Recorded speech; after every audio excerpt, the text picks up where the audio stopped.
Hello, welcome back to my reading nook. I'm Sandy and this is Bookstahooda!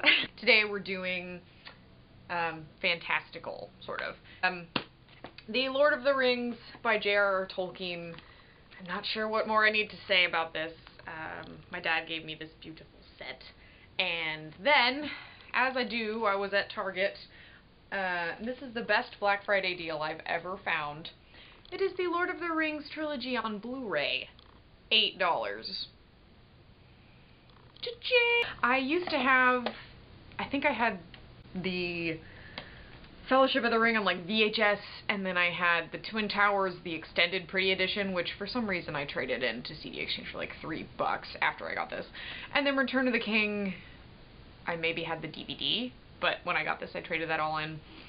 I wish I'd kept the Twin Towers one, because that's probably my favorite of the films, but that's okay.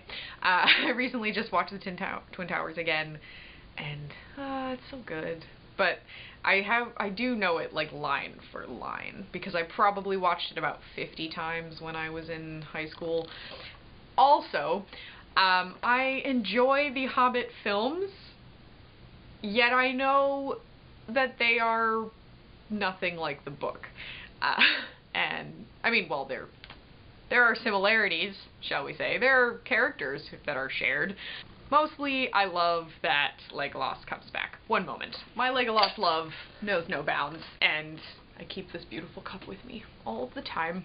I mean, it's on my desk, and I only put my prettiest highlighters in my Legolas cup. The next sort of fantastical series that I love, I guess we will go with Game of Thrones. I do not own any of the series because I am poor and they are expensive. But someday, I have dreams of someday when if, heaven forbid, the TV show ever has to end, then I will buy the massive set that I'm sure HBO will put out, which I'm sure will be like $200, but maybe I'll have a real job by then and be able to afford such fancy things. So here's hoping. Anyway, love it. So yeah, in the similar, fancy show that's happening, Outlander by Deanna Galbadon. This series is one, my brother bought me this book before a TV show was even, in the works, a couple years ago, and I read the first couple hundred pages. Yeah, I'm on page 208, and I was having a really hard time visualizing the Scottish castle to which Claire is transported. I really like Claire as a character. I really like the plot. I love the time travel aspect. But I'm thinking it's the same kind of deal with Game of Thrones, maybe, where I need the show to give me surroundings in which to imagine the characters, and then I'll really get into reading the book. So when I'm free, maybe, from grad school, I will hopefully get to try this again and maybe finish book 1. So, in that same kind of fantasy vein, I have Terry Goodkin's Wizard's First Rule, the Sword of Truth series. I have read the first 4 or 5 when I was in high school. I've read the first one at least 3 times. I love his writing up until that point. As soon as that weird emperor guy, Jack Rell or something, came in, I just sort of lost interest. Not really, but I don't know. It was hard to continue. I don't know, but I know there are 17 books now. I'll insert a clip now of my collection of these books that I got I have the first 3 in paperback, and I wanted to get them all in paperback because they're really not, I really like this paperback look. And I like, they all kind of look the same. And then I went to Savers, and someone had donated their entire collection of hardbacks of the series from book 4 to book 15 or something, and they were all in pristine condition. They didn't even look red almost, and I bought them all. So here are my many Terry Goodkin books that I got at Savers.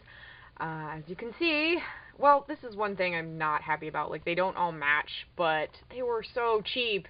They were $3 a copy, and that's just, I can't pass that up.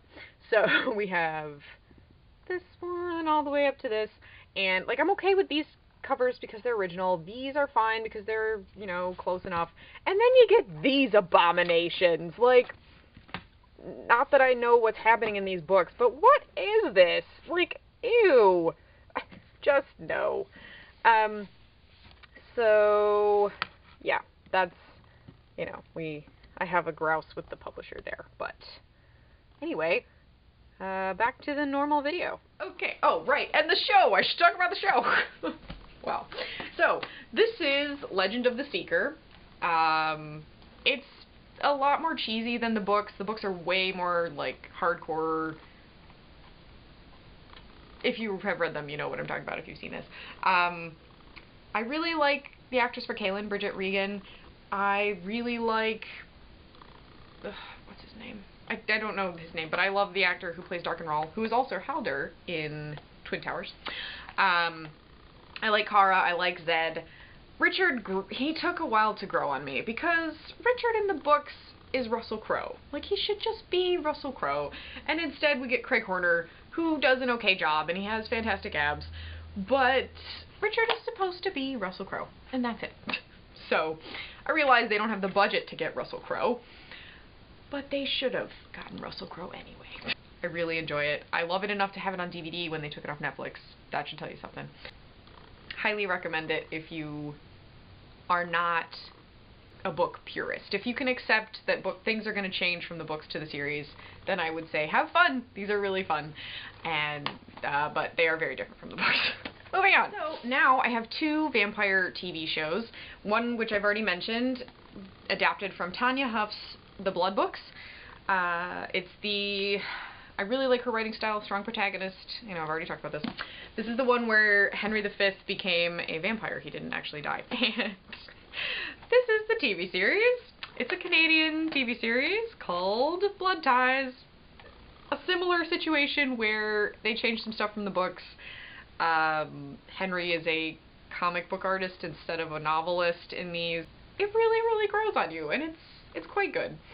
I love it. And lastly, another HBO show, the True Blood Sookie Stackhouse series. I read about 9 of the books and just got tired because I'm a Bill Compton fan.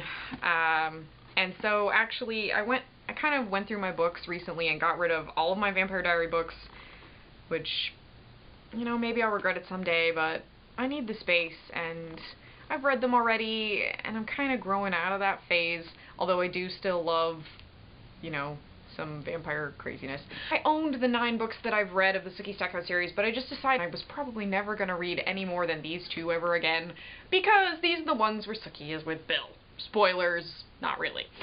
And I don't accept what happened in book 3 and on, because Sookie and Bill. So, I've kept these. These are the only 2 I'm ever likely to read again because I like them. And, oh, the True Blood series. I have seen almost all of season 4. I own seasons 1 through 3. But then again, you know, it's kind of, I sort of watching because Sookie and Bill, and they were going away from the books, and I just kind of lost interest. I would like to finish it someday. I might, if I get a subscription to HBO Now. I don't know.